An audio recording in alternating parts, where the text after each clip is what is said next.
Hello viewers and welcome to Review Information. In this video I will show you how to mute any friend on Snapchat. Subscribe to my channel and hit the bell icon to get notified any updates. To begin, open the Snapchat app on your phone.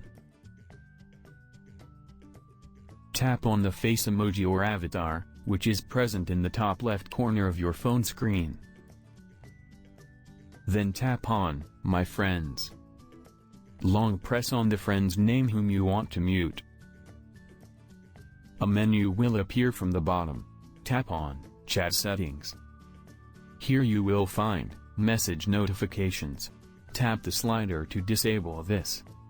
From now on, you won't be notified if this person sends message to you. You can also stop games and mini notifications from that person. Now go back. Again long press on the friend's name. From the menu, tap on Story Settings. Another menu will appear. Tap the slider next to Mute Story. From now on, you won't be notified if this person posts any story. Tap on Done.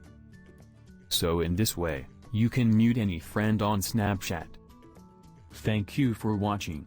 Hope you guys enjoyed my video. Please subscribe my channel for more videos. Goodbye.